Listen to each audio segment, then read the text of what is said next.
Bueno, es un gran momento para presentar a nuestra casi abogada Cami Palacín. Ahora sí tenemos una Cami entre nosotros, Santi. Hola, Cami. Estoy comiendo. Olú. Ok, ¿cómo andas, Cami? ¿Todo bien? Bien. Me confundió que no pusieron mi separador o estuve distraída. ¿Te puedes calmar? No lo pusimos. Calmadísima. Claro. Yo ya ahí tirando palitos. Ahora que estoy saliendo por Zoom, me siento como un poco más dinámica en la conversación. Completamente. Así que también me siento libre como para poder tirar palos. No, igual mentira, todo bien, con que no hayan pasado el separador. Solo estaba medio distraída. ¿Cómo va? Bien, ¿y vos? Bien, ¿y tú? Bien. Tenemos un día muy variado. Le tengo acá. mucha fe a tu columna de hoy. O sea, me gusta porque con Cami venimos trabajando algunos de los temas, pero este tema lo trabajamos bastante, le buscamos muchas vueltas y estoy muy orgullosa de que lo podamos traer aquí a la mesa de Generación Perdidas. Cami. Sí, la verdad que estuvimos ahí como produciendo mucho. Siempre igual producimos mucho. ¿De qué vamos a hablar hoy? Hoy vamos a hablar sobre la ley de inclusión laboral a las personas trans, travestis, transexuales, transgéneros y travestis y no binarias. Igual quiero hacer una pequeña introducción, o sea, mucha gente que seguramente nunca escuchó la columna piensa columna de derecho, ¿qué es esto? Medio raro.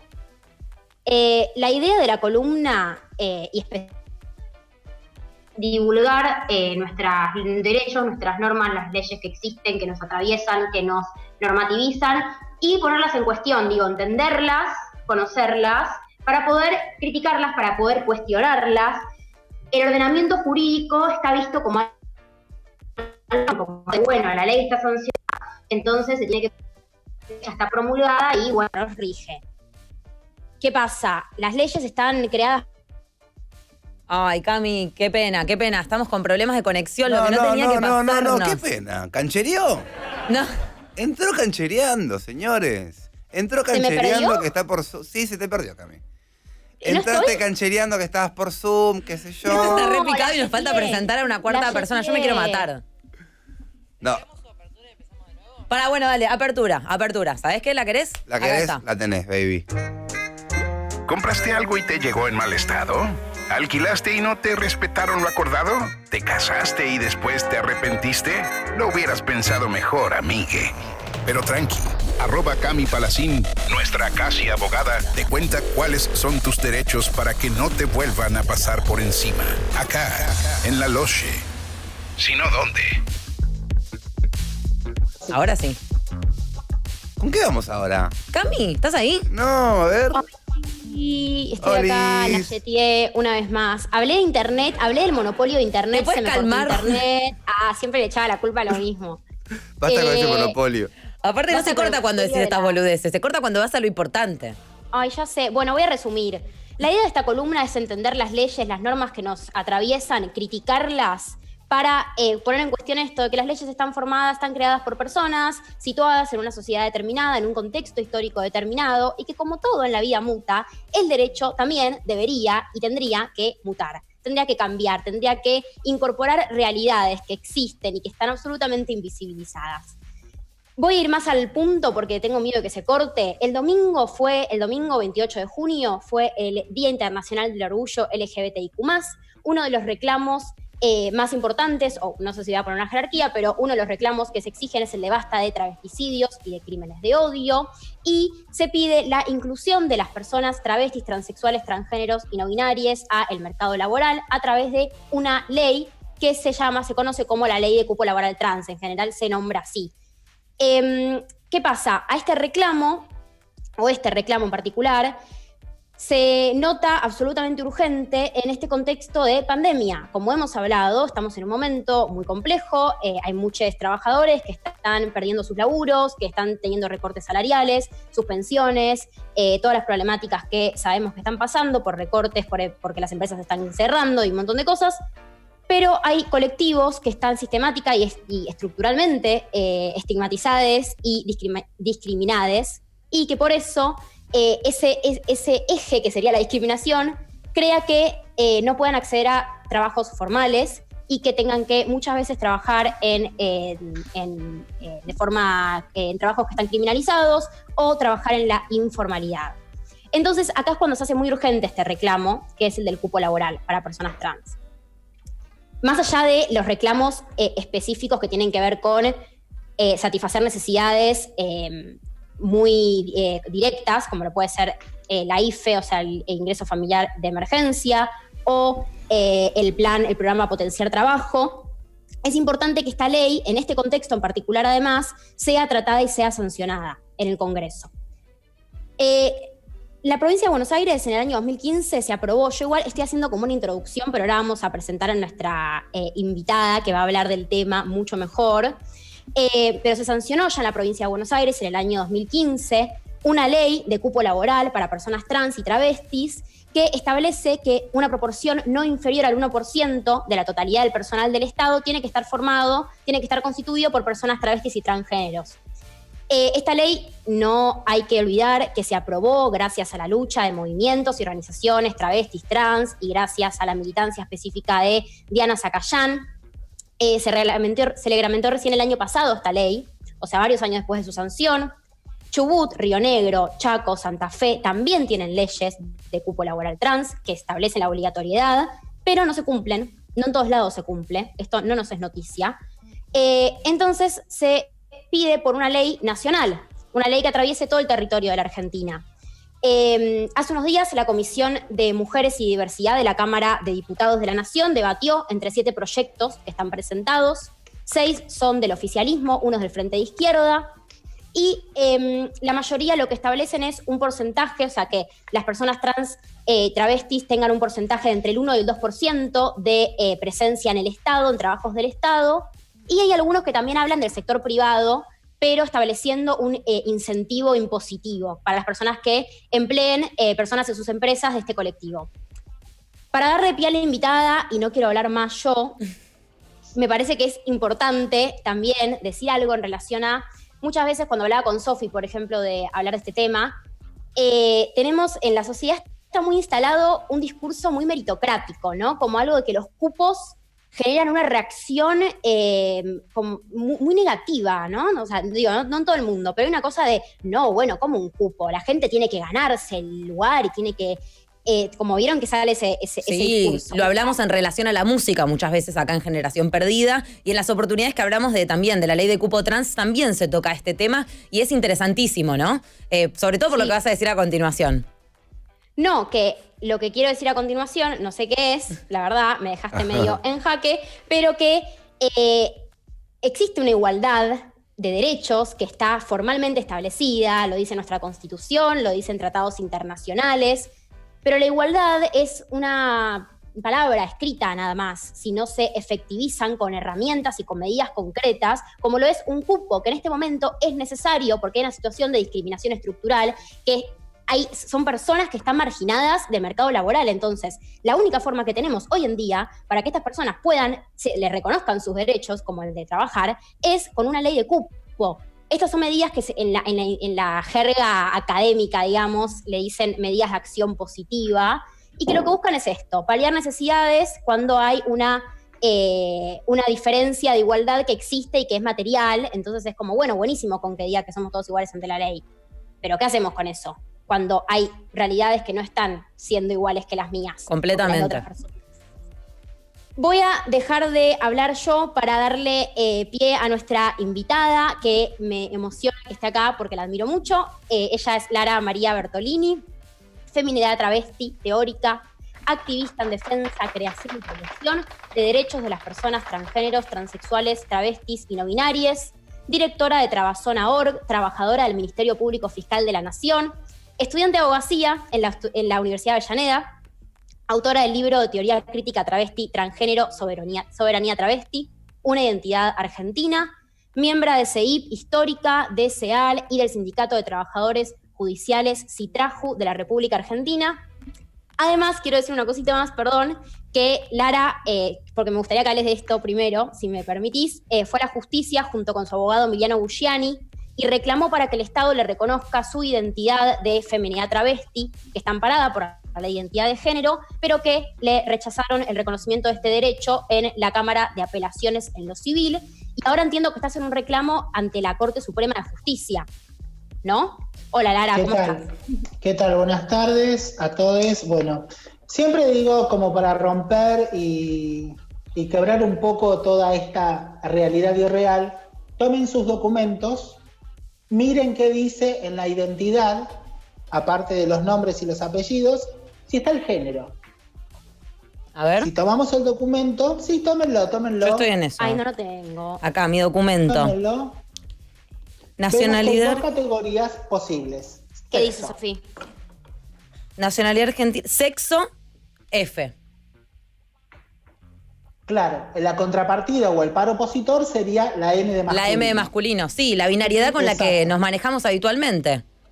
Claro, entonces, si hay una ley de identidad de género que establece no solo el reconocimiento de las identidades sexuales, sino de las de géneros, ¿dónde está el género? ¿Dónde está el piloto?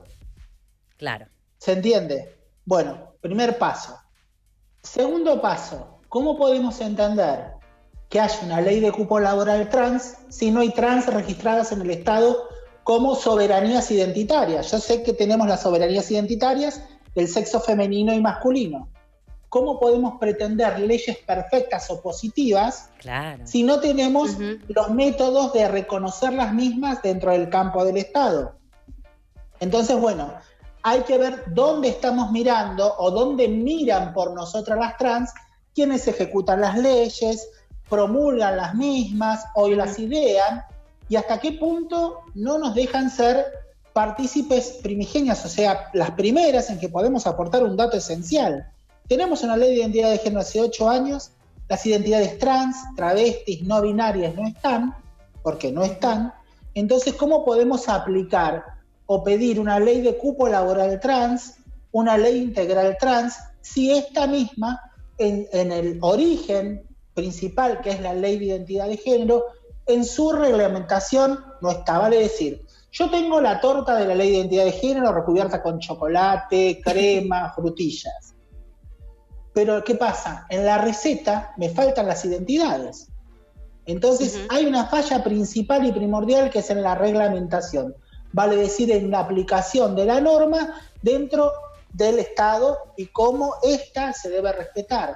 Por lo tanto, siempre está esta falencia, esta cuestión de desequilibrio de la ley, o laguna jurídica, como le suelen decir, que no está representada la identidad ni adscrita.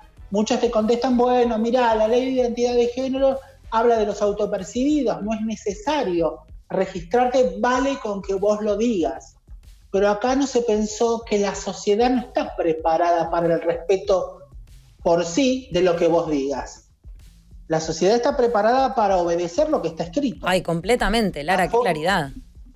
Es una forma estructural, cultural que tenemos. La famosa frase, lo que no se nombra no existe. Y a nosotras no es que no se nos nombre en lo verbal, de hecho hay mucha más conciencia de los jóvenes, de mucha parte de la sociedad, por eso también está el rechazo, porque hay conciencia de las identidades, y a la vez esta conciencia no está bajada a la regla de las normas legales. Hay un dibujo en letra gruesa, ¿vieron las letras japonesas que escriben con un plumón gigante y ves que hacen unas letras gruesas como un marcador, ¿viste?, del profesor? Sí. Bueno, nos falta la letra fina en la reglamentación de la ley para poder incorporar la multiplicidad de identitarias, para crear metodologías y sistematizaciones de estudio de la problemática de salud, de vivienda, de educación, laboral, y en las normas jurídicas. Entonces, ¿qué pasa? Falta ese hilo conductor de todo esto, que es como que, bueno, hago esto, pero me falta lo otro. Entonces siempre quedamos atadas al binarismo, entendiéndonos que solo la posibilidad de existir en la sociedad es solo siendo mujer trans o varón trans. Lo que yo llamo transhegemonía. Hay una hegemonía de poder dentro del sexo femenino masculino que rápidamente construyó a las identidades transgéneros en mujeres trans y varones trans. Quienes se perciben y están de ese lado, bárbaro, quienes no nos percibimos de esos lugares, crea y establece una falla en el sistema del Estado terrible. Imagínense, por ejemplo, como decía Camila, yo el 1 de marzo del 2019 salió mi fallo, reconociendo mi identidad de feminidad travesti y solicitándole a todos los entes del Estado, al Registro Civil y al RENAPER, que en adelante coloque la multiplicidad de géneros, ¿sí? Yo voy más allá. Hay una multiplicidad identitaria, pero hay toda una construcción histórica por eso. Entonces, ¿qué pasa? El Estado, representado por estos organismos, el RENAPER y el Registro Civil en Ciudad de Buenos Aires y en Nación, dice, en definitiva, yo a Lara no le puedo dar trabajo porque no sé si no la registro en varones ni mujeres. Claro. Pará, pero yo estoy trabajando, el trabajo lo tengo, el tema es cómo me registro. Entonces dice, bueno, ¿y a qué edad jubilo a Lara si no es varón ni mujer? Le digo, discúlpeme, pero los y las trabajadoras ferroviarias, los y las trabajadoras de la educación se jubilan en edades particularísimas. No son a los 60 y 65, sino por este tema de los trabajos que insalubres. Son insalubres. Exacto. Entonces, podemos sumar a esta perspectiva, que no la veo en ninguna ley, pensar en la jubilación de las personas trans, dada la mortandad efectuada por los crímenes de odio a nivel social y las violencias estructurales del Estado que determinan nuestra vida que no supere los 40 años de edad. Claro, debería ser a los 30 entonces, Lara, más o menos la jubilación. O 35, claro. No, pero justamente esos puntos, si no se hablan desde un punto que exceda lo territorial, que exceda la marcha y el reclamo popular, tampoco lo vamos a poder discutir porque hay tantas urgencias en el colectivo que no los podemos discutir, claro, y sentarnos tranquilas a discutir. Son puntos específicos que hay que sentarse a discutirlos, a hablarlos. Este es un punto. Otro punto decía, bueno, si Lara no es hombre ni mujer, ¿cómo le escribo si es candidata a un partido político? Como todas las candidatas que se han presentado en los partidos políticos en la última elección y en las anteriores, obviamente registrando la identidad. Y bueno, y una serie de puntos que venían como a querer desactivar y desarticular mi reclamo, y entendiendo obviamente que no se podía efectuar. La sala G creo que era, no me acuerdo, estoy muy grande, lo que dice es que bueno, lamentablemente el Estado no puede reconocer una identidad, ya que tendríamos que cambiar toda la estructura estatal. Entonces, bueno, es preferible que sigan desamparadas, desapoderadas, sin poder tener esa soberanía identitaria de la que hablo, y bueno, dejarlas. Es lo que sucede, es lo que yo pienso que es como un derrame feminista. Nosotros sabemos que muchas veces desde el campo de la economía se habla del derrame económico, ¿no? Que todas aquellas estructuras sociales que tienen un mejor pasar económico, lo que les sobre decanta a los grupos sociales más marginales, más marginados, y eso, bueno, es la teoría del derrame. Lo que le sobra a los que tienen más, le cae a los que tienen menos, en definitiva. Bueno, está también la teoría del derrame feminista, que todo aquello que le corresponde al feminismo en su lucha, en algún momento le va a caer a las identidades trans y no binarias. Y lamentablemente va a pasar lo mismo. Nos va a caer algo de aquellos que en un privilegio de un todo tienen y a nosotras nunca nos va a llegar. Yo tengo 50 años hoy y hace 4 años estoy trabajando en el Ministerio Público Fiscal de la Nación. No tengo muchas compañeras que tengan esa oportunidad, si no es por intermedio de la lucha y la cuestión propia de las organizaciones, y no está establecido como un derecho adquirido, o sea, como un derecho que lo podés usar en su pleno ejercicio. Claro. Entonces, se ve a la larga que hay un retraimiento del cumplimiento de la ley de identidad de género por las fallas administrativas que hay en el Estado. Claro, mira, vale Lara. Decir, sí. No, perdón, te interrumpí. No, dale. No, bueno, Lara, lo que yo le decía a Cami, que me da un poco de vergüenza preguntártelo al aire, porque no sé cómo preguntarlo, y lo que a mí no me cerraba es como cuando nosotros... Preguntás sin vergüenza, porque lo que me han dicho en mi vida, lo que me han amenazado, lo que me han golpeado, hoy por hoy prefiero una pregunta y contestarla con todo el amor del mundo y con toda la posibilidad de explicar, porque es lo que nos falta, estar en espacios como los de ustedes para poder hablar y explicar, y esas cosas de la vergüenza, con nosotras vergüenza no. Nosotros la vergüenza ya la perdimos hace rato. Bueno, gracias. Entonces voy sin tapujos, pero me lo estás respondiendo en realidad en todo lo que decís, porque me copa mucho. Yo pensaba, ley de cupo trans, pero ¿yo cómo hago para contratar una persona trans? ¿Entendés? Pongo una búsqueda, busco personas trans para que entren, por ejemplo, suponete que se llegara al sector privado, ¿entendés? Yo no entendía, era como, una búsqueda de, bueno, yo necesito, no sé, un matemático o una matemática, es una persona que sepa de matemática y que sea trans. ¿Cómo se hace realmente para implementar el cupo trans sin pasar por una instancia de discriminación, me parece, ¿no? También. Y me gusta mucho porque en esto que vos decís, donde, claro, si nosotros en nuestro documento todavía no podemos salirnos de la binariedad e incluso con una ley de identidad de género tampoco podemos salir de la binariedad, ¿cómo vamos a hacer entonces para, sin discriminar, incorporar una persona trans a los ámbitos de trabajo? Claro, ahí, bueno, hay un tema. Primero, ¿por qué en pensar, porque realmente es una realidad, físicas, matemáticas, trans no hay? Pensar que hace 8 años estamos accediendo a la ley de identidad de género, muchas compañías recién están aprendiendo a leer y a escribir, otras están terminando su secundario, inclusive ejerciendo la prostitución a la noche. Fíjate digamos, la contrariedad que hay. Podés acceder a la educación, pero no tenés la posibilidad de elección de tener un subsidio, tener un trabajo o lo que sea que no sea la prostitución. Que el derecho a decidir no existe. Entonces es doble el esfuerzo que se hace. Y muchas veces, bueno, ¿cómo hago para decir, bueno, quiero tomar chicas trans porque, bueno, tomaste conciencia de la realidad social, entendés que debe haber un cambio cultural, vos sos dueña de una empresa de zaranga, sí. Entonces decís, bueno, podés solicitar personas trans. Ahora, ¿dónde está la discriminación al solicitar personas trans? No, muy por el contrario, hay una etapa de inclusión, porque la mayoría de los puestos laborales se exigen personas cis, vale decir aquellas que no han transicionado. Claro. Entonces, ¿qué pasa? Muchas personas trans se presentan en esos puestos para personas cis y son automáticamente expulsadas. Bueno, te llamo mañana, o no, estás muy capacitada, o mirá, recién se terminó, recién ya tomamos gente. Compañeras, o le dicen directamente, mirá, la empresa no toma personas trans. Entonces, bueno, digamos, hay que ser un poco vivos. Si vamos a discutir el capitalismo, vamos a discutir, una persona trans puede ser igual, mejor o peor vendedor que cualquier ser humano. Por supuesto. La cuestión es darle la oportunidad, ¿no? Y bueno, esa es la realidad también. Bueno, hay que sacar todo un estigma cultural de que somos narcomenudeantes, que somos ladronas, que somos hipersexualizadas en nuestra vivencia, cuando en realidad los quienes nos hipersexualizó es la sociedad, ¿no? Que nos necesita en un status quo de ser negativo social.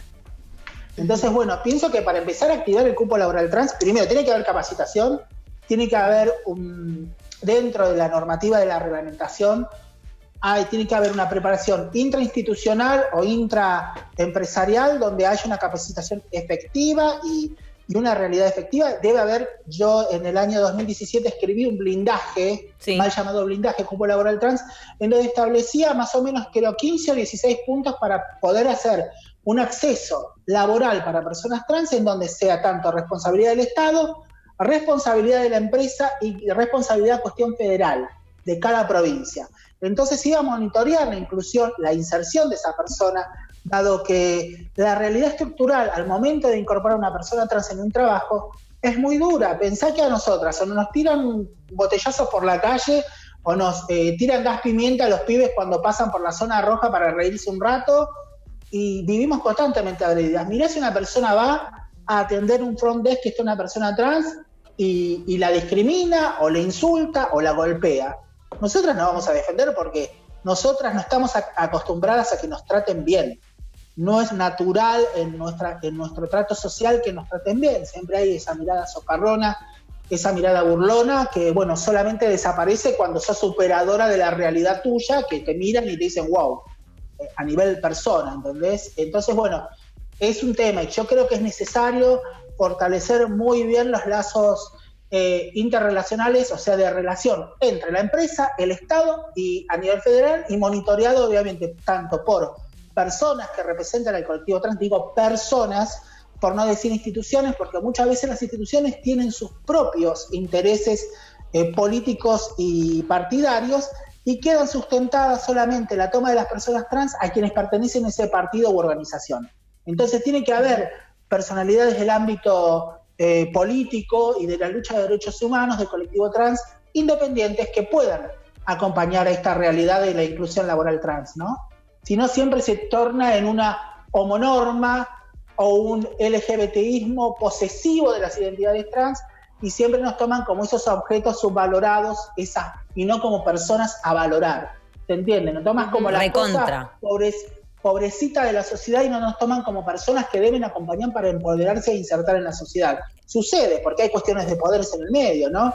El otro día yo siempre discuto, el Día del Orgullo, ¿orgullo de qué? Yo no estoy orgullosa porque mis hermanas sean asesinadas, se estén prostituyendo. Ayer hagan una reunión en Amar, en la Casa Roja de Amar, porque no tienen para comer. Yo el otro día, por suerte tengo un buen pasar económico, le compré comida a una compañera que vive acá cerca y le llené la heladera porque a mí no me da, ¿entendés? Está bien, no puedo hacer asistencialismo, bueno, entonces hago lo que puedo, ayudo, llamo, pero bueno, eso tienen que estar las organizaciones reclamando del Estado. Y el Estado falla porque no tiene la herramienta principal, que es la identidad. Porque si yo tuviese la identidad para saber la problemática territorial, accedería con la ayuda social. Lara, qué loco es escuchar, qué increíble, porque la claridad con la que transmitís estas ideas, me imagino que también tienen años de campo, de experiencia, de vivirlo, de sufrirlo, como estás contando, pero también mucha construcción, y en esa misma línea entiendo que el próximo 15 de agosto vas a estar lanzando un libro nuevo llamado Soberanía Trans, una identidad argentina, y me gustaría saber un poco de dónde surge. Soberanía travesti, perdón. Soberanía travesti. Inclusive, ¿por qué hablo de la soberanía travesti? Primero, en principal, porque hay como una construcción cultural de englobar a todas las identidades que no son binarias dentro de lo trans, cuando son identidades transgéneros, travestis, transexuales, etc. ¿Qué pasa? Con esta construcción nos ponen en un globo o en una, como digo yo, en ese jugo multifruta de lo trans, en donde se pierde la especificidad de las problemáticas de las identidades, de los devenires transidentitarios. Entonces, ¿qué pasa? Segundo, tenemos la palabra de la identidad travesti muy marcada como negativa social. El mismo colectivo muchas veces rechaza el término travesti por considerarlo, con toda la razón, contrario a lo que puede ser una identidad positiva, una identidad que pueda tener un carácter positivo para la propia persona y para la sociedad. Fíjate que muchas inclusive se dicen mujer trans, o otra identidad, trans, pero el término travesti es disruptivo y negativo. El otro día di una charla para Venezuela, una charla internacional desde el canal de YouTube, y bueno, ustedes saben que los canales de YouTube tienen cada política internacional, cada política nacional tiene el canal de YouTube respecto de cada país. Cerraron la charla de YouTube porque decía la palabra travesticidio. No. Imagínate hasta qué punto el término travesti, la identidad travesti, está atada a una cosa tan negativa en la sociedad que no puede ser ni nombrada. Entonces, bueno, primero el término soberanía travesti, el título del libro, viene porque justamente la lucha identitaria que ha hecho el colectivo travesti transgénero en la Argentina tiene unas referentes más importantes y más visibles, que son Luana Berkins, Diana Zacayán, Marlene Guayar y otras compañeras que siguieron luchando, que al momento se podían reconocer como mujeres trans, se podían reconocer como otras identidades, pero bueno, lo importante es recategorizar la identidad travesti como una identidad positiva para la sociedad. Entonces, ¿qué pasa? La construcción de este libro viene de un relato histórico, de preguntarme por qué no puedo ser parte de la sociedad, por qué no puedo ser parte si hubo travestis que históricamente en el 1530 defendieron Latinoamérica de los ataques de las coronas europeas cuando venían a hacer la invasión a este territorio, ¿no? ¿Por qué la identidad travesti siempre fue sostenida desde lo ridículo, lo oprobioso, lo vergonzoso, lo criminal, cuando justamente quienes nos pusieron en ese lugar porque no correspondimos al manejo del capitalismo respecto del ser productoras o reproductoras, como lo ponen a los hombres y las mujeres, nosotras como no entrábamos en eso, directamente éramos seres negativos sociales. Y bueno, y toda la persecución, incluso el Estado argentino tuvo 12 edictos policiales que determinaron que las identidades travestis y transgéneros éramos delito. Tremendo. Entonces la Argentina cometió durante 7 décadas la categorización real desde normas establecidas como seres delincuenciales, delito de lesa humanidad. ¿Y qué vengo finalizando con esto? ¿Qué vengo a explicar en el libro? Que el principio de la dignidad humana no es el hecho de ser humano, no tenemos ni entendido qué es el ser humano. Nadie sabe qué es el ser humano. Nombramos al ser humano por una cuestión de la humanidad. Primero tenemos que partir y empezar a pensar qué es la identidad para el ser humano, que es el principio fundamental para poder obtener la dignidad dentro de un espacio social. Si no entendemos a la identidad como un principio único de cada individualidad, de cada ser humano, de cada persona, no podemos construir la equidad y la igualdad de derechos que tanto buscamos.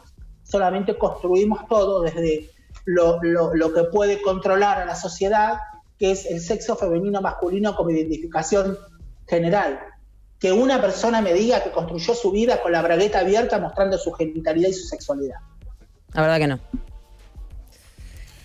Lara, es increíble escucharte. No puedo creer, increíble escucharte. A Santi lo dejaste callado, que no es fácil, ¿eh? Es muy jodido dejarme callado a mí. Y me quedé calladísimo. Posta que da gusto escucharte. Soberanía Travesti, una identidad argentina, es el libro que van a estar pudiendo conseguir. Iba a decir en todas las librerías, porque uno es lo que suele decir, pero este libro va a llegar a todas las librerías, efectivamente, Lara.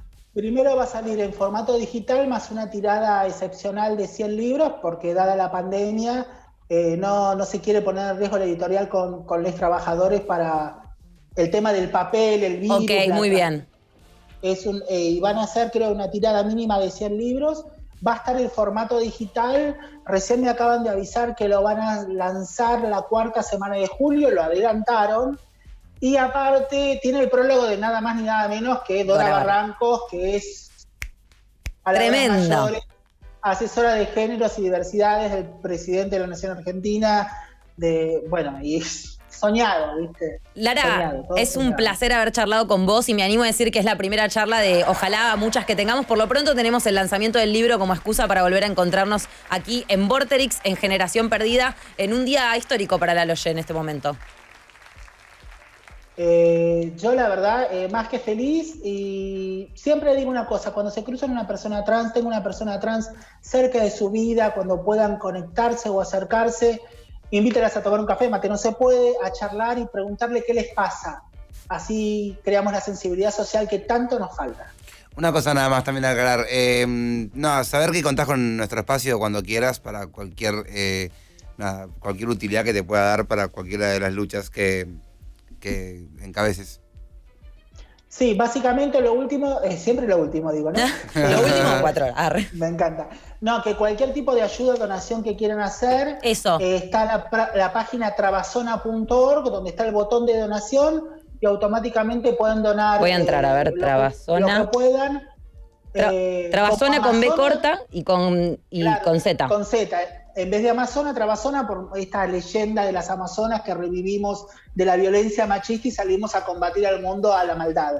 Me hice una historia divina y no fumo ni nada. Pero bueno, el punto es el siguiente. Justamente desde ahí puedan aportar algo, lo mínimo que sea, porque con eso se ayuda, se pagan traslados, chicos, la que necesita alimento yo le compro, etcétera. Es Cercado Pago, así que a ponerla, es fácil, es ahí al toque. Entrás a la página trabazona.org y ahí vas a poder encontrarte con la pestaña de donaciones. Lara, muchísimas gracias por esta comunicación. Gracias a ustedes y gracias. Bueno, cuando quieran llámenme y estamos en contacto. Same. Gracias, Lara, estoy muy feliz de que hayas podido venir. Bueno, estar. Nos quedamos con Cami porque esto no termina acá, Estamos muy cargados de información en el día de la fecha con Cami y dijimos, está increíble traerla a Lara, está increíble traer a alguien con muchos años de lucha encima también. Lara nos contaba que tiene 50 años, increíble, ¿no? Que también que tenga 50 años y haya pasado también la esperanza de vida travesti trans que hay en nuestro país. Pero lo presento yo, lo presentás vos, Cami. Ay, se me fue Cami también. Bueno, no te preocupes, lo presento yo entonces. Si les parece, ahora queremos aportar y les recuerdo que a Cami la pueden encontrar como Cami Palacina en las redes sociales, Lara Bertolinis, con quien hablamos recién, y queríamos sumar entonces nosotros el testimonio de Juventudes Trans.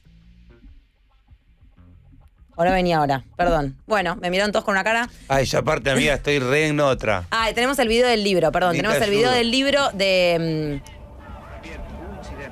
Lara Bertolini.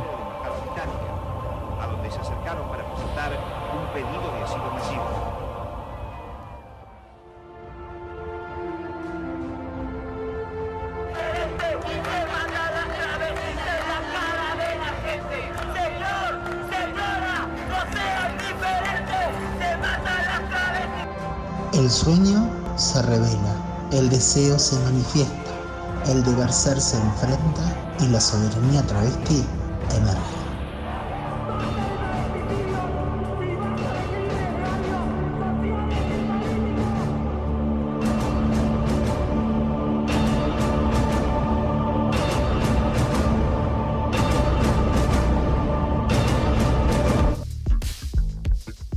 Tremendo. Volví. Ahí estás, acabamos de ver el video Ryan. del libro de Lara, ¿eh? ¿Te calmás? Sí. ¿Te calmás? Lo vi. Hermoso. No tengo mucho más para agregar. Estoy muy contenta de que hayamos podido dar con Si esta la rompió entrevista. toda. La rompió toda. Simplemente me quedo con esto último de nuevo, lo que hablamos acá, las leyes y las normas no son nada si no hacemos una interpelación personal, si no hay sensibilización de la comunidad alrededor de las necesidades, empatizar, es muy importante ser empátiques y dar estos espacios son claves para esto de la sensibilización, importantísimos. Iba yo también de hablar de esto para poder aportar a los momentos, porque este momento de necesidad es especialmente para las personas del colectivo trans y travesti. Iba a hablar del Mocha Celis, que también es un bachillerato popular y se puede donar también por Mercado Pago, o sea, es muy fácil, tiene el mismo fin, que es asistir a personas de la comunidad trans y travesti que están en situaciones de calle o de emergencia por medicación, porque necesitan medicación o alimentos. Así que también lo pueden buscar, Mocha Celis. ¿Qué más? Bueno, tenemos un video para presentar. Obvio, claro, Final. lo que estaba diciendo antes era eso. Tuvimos el testimonio de Lara, que con Cami nos encantaba porque decíamos, queríamos una persona con experiencia, pero también queríamos buscar gente de la loye, como uno le llama así mal y pronto, que pueda ponernos un poco en contexto de cómo se vive hoy una juventud trans o travesti. Y para eso decidimos acudir, obviamente, al colectivo que sabe de lo que habla cuando habla de estas cuestiones, porque tenemos el video de Juventudes Trans para poder compartir con todos ustedes. Así que te agradezco, Cami, por esta columna, te mando un beso grande y nos vamos con ese video. Gracias. Necesitamos un cupo laboral trans a nivel país como para contribuir primero que nada al cese de la marginalización que sufren nuestras identidades día a día desde hace décadas. La realidad es que un gran porcentaje de nosotros está por debajo de la línea de pobreza. Un gran porcentaje nunca accedió a un empleo formal. Muchos subsisten a partir de empleos informales, a partir de prostitución o trabajo sexual. La realidad es que necesitamos un cupo, porque de otra forma no nos contratan, porque no les interesa contratarnos, porque cualquier indicio que puede implicar que somos una persona trans va a ser motivo suficiente para que no nos contraten.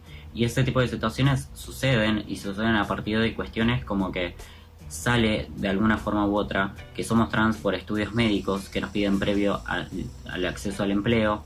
Sucede también que perdemos una parte de nuestro currículum a veces al cambiar de nuestro nombre legalmente. Sucede también que a veces nos presentamos con un nombre pero en nuestro DNI figura otro.